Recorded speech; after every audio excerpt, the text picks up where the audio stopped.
નવજીવન hospital ખાતે doctor પર બેદરકારીનો આક્ષેપ, મહિલાનું મોત. આણંદ જિલ્લાના આકલાવ ખાતે આવેલી નવજીવન હોસ્પિટલમાં સારવાર દરમિયાન ડોક્ટરની ગંભીર બેદરકારીના આક્ષેપ સાથે એક મહિલાનું દુર્ભાગ્યપૂર્ણ મોત થયાનું સામે આવ્યું છે. પરિવારજનોના જણાવ્યા અનુસાર મહિલાને સમયસર અને યોગ્ય સારવાર આપવામાં વિલંબ થયો હતો. તેઓનો આક્ષેપ છે કે તબીબી સ્ટાફની બેદરકારીને કારણે મહિલાની તબિયત વધુ બગડી અને અંતે તેણીનું નિધન થયું. ઘટનાની જાણ થતાં હોસ્પિટલ બહાર પરિવારજનો અને સ્થાનિકોમાં રોષનો માહોલ સર્જાયો હતો. પરિવાર દ્વારા જવાબદાર ડોક્ટર વિરુદ્ધ કડક કાર્યવાહી કરવાની માંગ ઉઠાવવામાં આવી છે. માહિતી મુજબ પોલીસને જાણ કરવામાં આવી છે અને આરોગ્ય વિભાગ દ્વારા પણ સમગ્ર મામલે તપાસ હાથ ધરવામાં આવી રહી છે. હાલ તબીબી બેદરકારી હતી કે નહીં તે અંગે સત્તાવાર તપાસ બાદ જ સ્પષ્ટતા થશે. નાની છોકરીઓ હતી હા કોઈ ઇસ્યુ નથી, પણ તમે જ્યારે યોગ્ય ડૉક્ટર છો તો પછી દર્દીઓને ભગાવવાની જરૂર શું? અત્યારે અમે આ એટલી બધી ભીડ હતી ને ત્યાં તો માન કોઈ બી છે નહીં. આપણું હોસ્પિટલ ખાલી 10 મિનિટમાં તો ખાલી કરતા એટલે અમે કીધું એફઆઈઆર ફડાવો આપણે ડૉક્ટર પાસે એફઆઈઆર ફડાવો. પછી જ આપણે એ લોકો ડૉક્ટરે કીધું બી તો મારથી બી ભૂલ થઈ હશે એવું. હા એવું પણ કયો વિડીયો છે આપણી પાસે પછી ભૂલે છે આપણી પાસે સ્ટિંગ વિડીયો ઉતારેલું છે. મેં ત્યાંનું દવાખાનું એ બોલતા હતા, મારી હાથે બેઠા હતા, ઉતારેલું છે.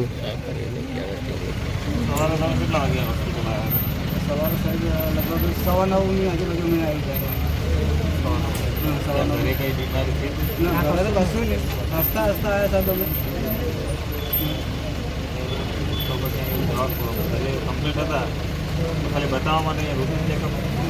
આપનો પરિચય ને શું બનાવ બન્યો છે આપની સાથે? અત્યારે સાહેબ એવું બનાવ બન્યો છે કે ખબરમાં અમે મારી છોકરીને નસો સાફ કરવા માટે અમે લઈને આવ્યા હતા. તો જે સીસી સુગાડવાના ડૉક્ટરે સીસી સુગાડી ઓવર ડોઝ આપી દીધો છે. એના કારણે નસકોરાની નસ ફાટી ગઈ અને તૈયારીમાં લોહી નીકળી ગયું છે. અને ત્યાર પછી ત્યાંથી અમને એવું કીધું છે કે એનું હાર્ટ બંધ થઈ ગયું. એ હિસાબથી અમે તમને આણંદ શિફ્ટ કરવા માગીએ છીએ. કયા દવાખાનામાં આવો બનાવ બન્યો તમે? અત્યારે સાહેબ અમારા નવજીવન હોસ્પિટલ આકલાવ બસ સ્ટેન્ડની સામે બનાવ બન્યો છે. પછી આ બનાવ બન્યો પછી તમે ક્યાં આગળ ડૉક્ટર દ્વારા મોકલવામાં આવ્યા કે કોઈ ફરિયાદ દાખલ કરાવી તમે કરી? ના, અમે ફરિયાદ દાખલ નહીં કરી સાહેબ. અમારે અહીંયાથી જિગ્નેશ પટેલ ડૉક્ટર સાહેબે એવું કીધું કે તમારે હાર્ટના ડૉક્ટરને બતાવવા માટે તમારે આણંદ જવું પડશે. તો અમને અહીંયાથી 108 બોલાવીને અમને આણંદ શિફ્ટ કર્યા. અને આણંદવાળા ડૉક્ટર કહી જઈને એવું કીધું કે તમારે 99% બચી શકે તેવા નથી. આ ડેડ બોડી જે છે એ કોની ડેડ બોડી છે? આ ડેડ બોડી છે મારા છોકરાની મિસિસની. હું એના સસરા બોડી છું. પેશન્ટનું નામ શું છે? પ્રિયંકાબેન રાસનભાઈ ચૌહાણ, ઉંમર 24 વર્ષ. 6-7 મહિનાથી દવા ચાલતી હતી. અત્યારે આજ શનિવારે અમે દવાખાને બતાવવા ગયા તો ડૉક્ટરે એવું કીધું કે આપણે નસો સાફ કરાવવી પડશે. તો અમે સોમવારની મને તારીખ આપી. તો સોમવારે અમે સવારમાં 9થી 9:30ના ગાળામાં અમે ત્યાં ડૉક્ટરને મળ્યા અને ડૉક્ટરે પછી બધી ટ્રીટમેન્ટ ચાલુ કરી. અને પછી જ્યારે જે પેલી ડૉક્ટરે જે સીસી સુગાડી એ ડૉક્ટરે સીસી સુગાડી પછી મારી છોકરીને લોહી નાકમાંથી નીકળી ગયો અને પછી ધબકારા બંધ થઈ ગયા. તો ડૉક્ટર સાહેબે એવું કીધું કે એને હાર્ટની બીમારી છે એટલા માટે કે તમારે આણંદ શિફ્ટ કરવી પડશે. તો અમે સાહેબ આણંદ દવાખાના લઈને ગયા તો આણંદવાળા ડૉક્ટર સાહેબે એવું કીધું કે આ છોકરીને શ્વાસ એવું એને બ્રેક બોડી થઈ ગઈ છે. તમે કોઈ પોલીસ ફરિયાદ કરી છે અત્યારે હવે 112 કંઈ બોલાવી હતી આકલાવ નવજીવન હોસ્પિટલમાં. તો પછી ત્યાંથી પોલીસવાળા સાહેબોએ એવું કીધું છે કે તમે ડેડ બોડી લઈને SSGમાં જતા રહો. તો અહીંયા ત્યાંની પોલીસ આવશે અને પછી બધી કાર્યવાહી કરશે એવું અમને કહીને અહીંયા મોકલાયો.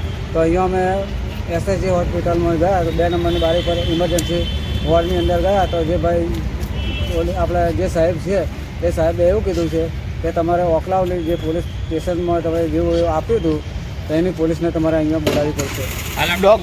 ડૉક્ટર માટે ડૉક્ટરને શું તમને જવાબ આપ્યો? ડૉક્ટરે એવું કીધું છે અમને કે અમારી કોઈ બિનકાળજી છે નહીં અને આ છોકરીને હાર્ટની બીમારી હતી એવું અમને ઉલ્લેખ કરે છે અત્યારે. પહેલા શું તમને જવાબ આપ્યો હતો? પહેલાં એવો જવાબ આપ્યો હતો કે આ બેનને હાડ બંધ થઈ ગઈ છે તો તૈયારીમાં ઓખલાવથી આપણે એસએસએમને લઈ જવાના છે, આણંદ શિફ્ટ કરવા પડશે. તો તમે એસએસજી હોસ્પિટલ આવ્યા છો, કેટલા કલાકથી અહીં ઊભા છો? અહીંયા અમે લગભગ 2 કલાકથી અહીંયા ઊભા છીએ અમે, પણ અમારું કોઈ રણીધણી કોઈ થતું નથી. તમે પીએમ રૂમ માટે પૂછવા ગયા ડૉક્ટર સાહેબને, તો એમને શું કીધું તમને? પીએમ રૂમ માટે પૂછવા ગયા તો અમને સાહેબે એવું કીધું કે તમારે આંકલાવના જે પોલીસ સ્ટેશનમાં તમે જે ફરિયાદ એવું કરાવી છે એ જે પોલીસવાળા આવ્યા હતા એ સાહેબને અહીંયા બોલાવવા પડશે તો અમે ડેડ બોડી અહીંયા મૂકશું. એટલે મેઇન વસ્તુ તમે જ્યારે ત્યાં આંકલાવ ગયા પોલીસે કોઈ કાગળ તમને આપેલું કે આ બોડી લઈને જાઓ છો? ત્યાંથી કોઈ કાગળ બાગળ કશું અમને આપ્યું નથી, ખાલી અમને એવું કીધું કે તમે બોડી લઈને તમે એસએસજીમાં જતા રહો એમ. તમને કોઈ કાગળ પરથી કશું જ નથી આપ્યું? અમને કશું આપ્યું નથી કંઈ અને દવાખાના. તમે 2 કલાક થયા તો આંકલાવ પોલીસ અહીંયા આવી છે? ના, અત્યાર સુધી આવી નથી. 2 કલાક જેવું થયું પણ અત્યારે પોલીસ આવી નથી. હવે ખાસ કરીને બોડી અત્યારે ક્યાં છે? બોડી અત્યારે અમારા એની અંદર છે, એમ્બ્યુલન્સની અંદર છે. દર્શક મિત્રો જોઈ શકો છો આપ કે જો બોડી હતું અહીંયા આગળ 2 કલાકથી બોડી અહીં પડી છે. આ લોકો જે દીકરીના પિતા છે 2 કલાકથી રોડ ઉપર ઊભા છે અને શું પોલીસની આ બેદરકારીના કારણે 2 કલાકથી બોડી અહીં પડી છે? શું પોલીસની જવાબદારી નથી કે એમને કાયદેસર એક અભણ માણસ હોય, ગરીબ માણસ હોય છે, જ્યારે